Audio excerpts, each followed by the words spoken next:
दोस्तों, पश्चिम बंगाल विधानसभा चुनाव का जो फाइनल रिजल्ट है वो हमारे सामने है। ऑफिशियली इलेक्शन कमीशन के वेबसाइट पे जो अब डिक्लेयर हो चुका है। कुछ सीटों पर काउंटिंग अब भी चल रहा है इलेक्शन कमीशन के वेबसाइट के हिसाब से, लेकिन जो अब नंबर है फाइनल वो ये है कि टीएमसी 212 सीटें ला चुकी है, बीजेपी 78 सीटें ला चुकी हैं।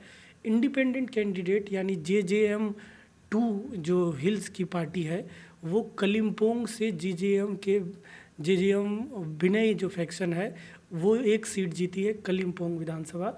और एक आईएसएफ जो अब्बास सिद्दीकी की पार्टी है उनके भाई नौशाद सिद्दीकी ने चुनाव जीता है। तो इस तरीके से परिणाम रहा है।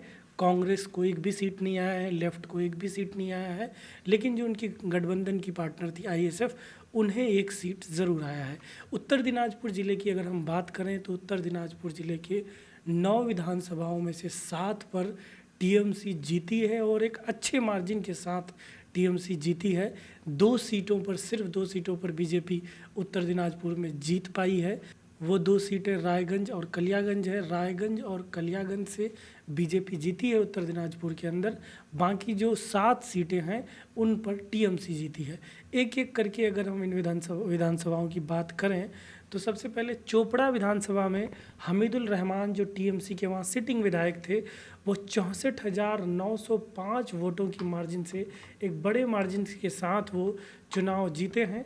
टोटल अगर वोट की, उनकी वोट की बात करें तो 1,24,923 वोट उन्होंने लाया है। दूसरे पे बीजेपी के मोहम्मद शाहीन अख्तर हैं 60,018 वोटों के साथ। और तीसरे पे सीपीएम के अनवारुल हक हैं जो पूर्व मंत्री भी थे, एक बार विधायक भी चोपड़ा से रह चुके हैं, और उनका लेकिन इस बार जमानत जब्त हो गया है। सिर्फ 6% वोट ही आ पाया है। जमानत बचाने के लिए 16.6% वोट लाने होते हैं, लेकिन इन्हें सिर्फ 6% वोट ही यहाँ पर आ पाया है। ये एक इंटरेस्टिंग चीज़ है कि उत्तर दिनाजपुर में जीतने वाले जितने भी कैंडिडेट हैं ज़्यादातर ने 1 लाख से ज़्यादा वोट लाया है।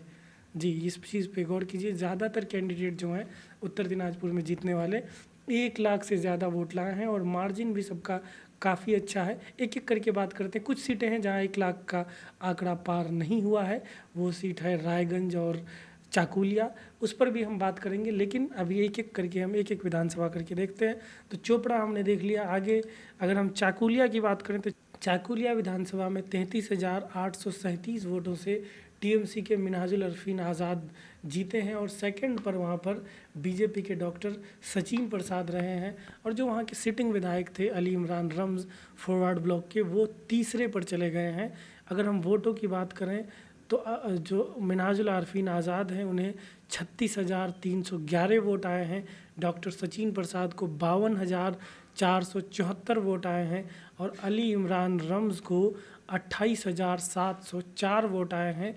लेकिन अली इमरान रम्ज़ ने जमानत बचा लिया है। थोड़े ही वोटों के फासले में उन्होंने अपना जमानत यहाँ पर बचा लिया है, लेकिन तीसरे पर रहे हैं। तो ये बात हुई चाकुलिया विधानसभा की।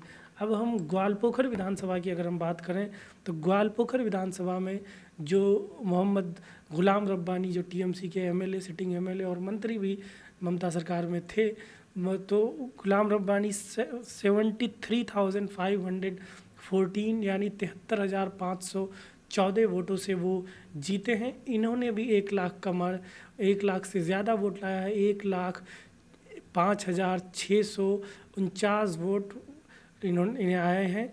और जो इनके भाई हैं जो बीजेपी के टिकट पर लड़ रहे थे गुलाम सरवर, उन्हें 32,135 वोट आए हैं। और कांग्रेस यहाँ पर तीसरे पर रही है 19,391 वोट लाकर, और कांग्रेस का ग्वालपोखर में जमानत जब्त हुआ है।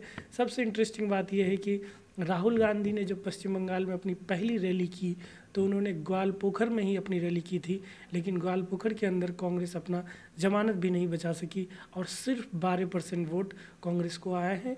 आपको जैसा कि हमने पहले भी बताया, जमानत बचाने के लिए 16.6% वोट, टोटल वोट जो होता है उसका 16.6% चाहिए होता है। कांग्रेस को ग्वालपोखर में सिर्फ 12% वोट आए हैं।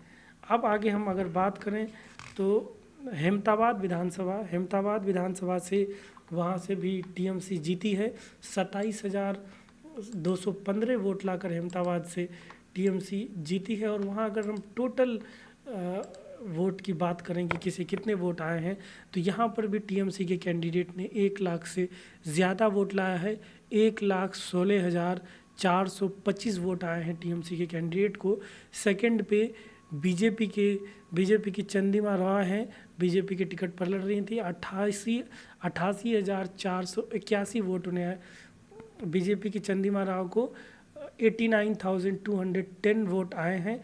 और तीसरे पर कम्युनिस्ट पार्टी के भूपेन बर्मन हैं, जिन्हें महज 9,553 वोट आए हैं। सिर्फ 4.2% वोट, यानी इनका भी जमानत जब्त हो गया है। सीपीएम का अहमदाबाद के अंदर जमानत जब्त हो गया है। इस्लामपुर विधानसभा की अगर हम बात करें, जहां से अब्दुल करीम चौधरी टीएमसी के सीनियर नेता हैं, वो इस बार फिर से चुनाव लड़ रहे थे इस्लामपुर से। तो इस्लामपुर से उन्होंने 37,440 वोट के मार्जिन से चुनाव जीता है। उन्हें भी 1 लाख से ज़्यादा वोट आए हैं। 1,01,31 वोट आए हैं। सेकंड पर यहाँ पर बीजेपी के डॉक्टर स्वयंरूप मंडल रहे हैं। 62,691 वोट लाकर डॉक्टर स्वयंरूप मंडल सेकंड पे रहे हैं। कांग्रेस के सादिकुल इस्लाम को यहाँ बस 3461 वोट आए हैं, जो सिर्फ 2.04% होता है। यानी कि कांग्रेस का इस्लामपुर में जमानत जब्त हो गया है। जमानत कांग्रेस इस्लामपुर में अपना नहीं बचा पाई है।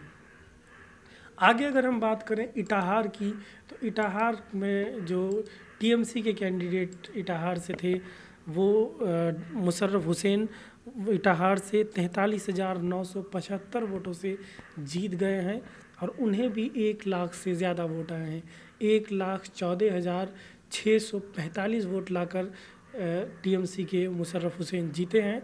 सेकंड पर यहाँ पर बीजेपी के अमित कुमार कुंदू हैं, जिनको 70,670 वोट आए हैं। और यहाँ तीसरे पर सीपीआई के श्री कुमार मुखर्जी हैं, जिन्हें 2.5% वोट ही आए हैं, जो कि इन्होंने भी यहाँ पर जमानत अपना गंवा दिया है। करंदीगी की अगर हम बात करें, तो करंदीगी से टीएमसी के गौतम पाल चुनाव जीते हैं। 36,626 वोट लाकर गौतम पाल चुनाव जीते हैं करंदीगी से। इन्हें भी 1 लाख से ज़्यादा वोट आया है। 1,16,594 वोट ये लाए हैं। दूसरे पर बीजेपी के सुभाष चंद्र सिन्हा हैं, ये 79,968 वोट लाए हैं।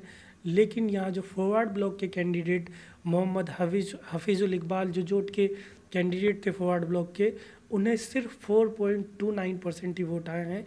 9,146 वोट लाकर इन्होंने अपना जमानत यहाँ पे गंवाया है, जमानत नहीं बचा पाए हैं।